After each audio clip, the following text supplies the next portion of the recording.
Hi అండి. అందరూ ఎలా ఉన్నారు? బాగున్నారా ఆంటీ? నేనైతే చాలా బాగున్నా. మీరు కూడా బాగున్నారనుకుంటున్నా. ఈరోజు నేను మీకు చూపియబోయే రెసిపీ ఎగ్ ఫ్రైడ్ రైస్.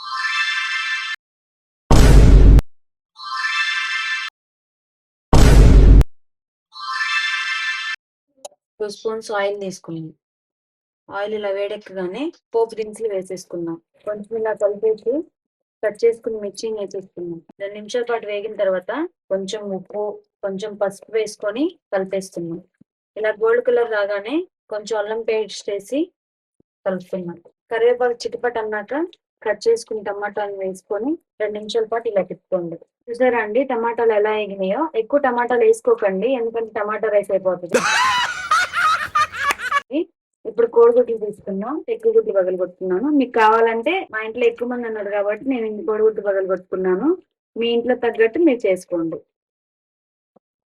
ఇలా మొత్తాన్ని వేసేసుకొని ఇలా బెలూన్స్ వచ్చే వరకు ఉడకబెట్టుకొని మీడియం ఫ్లేమ్ లోనే చేసుకోండి ఇదంతా. ఇలా మొత్తం కలిసేటట్టు 5 నిమిషాల పాటు గుడ్డ అనేది ఉడకనిచ్చుకుందాం. చూసారు కదండి, ఇలా చిన్న చిన్న ముక్కలు వచ్చే వరకు కలుపుకోండి. మరీ ఎక్కువ కలుపుకున్నా కూడా మాడిపోయింది. ఇప్పుడు దీనిలోకి ఇందాక ఆల్రెడీ ఉప్పు వేసుకున్నాం కాబట్టి రుచికి సరిపడా వేసుకోండి. ఆల్రెడీ పచ్చిమిరపకాయలు వేసుకున్నాం కాబట్టి రుచికి సరిపడా కారం వేసుకోండి. కొంచెం గరం మసాలా, కొంచెం చికెన్ మసాలా యాడ్ చేసుకొని మొత్తం ఇలా మిక్స్ చేయండి. మొత్తాన్ని ఇలా కలుపుకున్నారు కదా, ఇప్పుడు దానిలోకి కొంచెం కొత్తిమీర యాడ్ చేసుకొని ఆల్రెడీ ఉడికించిన రైస్ ఉంది కదా, దాన్ని ఇలా కలిపేసుకుంటే ఎగ్ ఫ్రైడ్ రైస్ అనేది రెడీ అవుతుంది. ఇలా మిక్స్ చేసుకొని శుభ్రంగా కలవాలండి, అయితే టేస్ట్ అనేది పోతుంది. ఇలా మొత్తాన్ని రైస్ అంతా కలిసేటట్టు కలుపుకొని ఎక్కడైనా సరే పొడి రేలు చూడండి. ఎగ్ రైస్ అనేది రెడీ అయిపోయిందండి. స్టవ్ ఆపేసుకొని ప్లేట్ లోకి సర్వ్ చేసుకుంటున్నాం. టేస్ట్ ఎలా ఉందో చూసి చెప్పేద్దాం పదండి.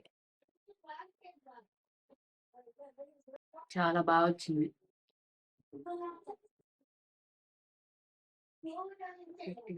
ఇప్పుడు ఇంకోసారి తినని చక్క నిమ్మకాయ పిండుకుంటే ఇంకా చాలా టేస్ట్ బాగుంది. రెసిపీ నచ్చినట్లయితే లైక్ చేసి, షేర్ చేసి, సబ్స్క్రైబ్ చేయండి. Thank you for watching.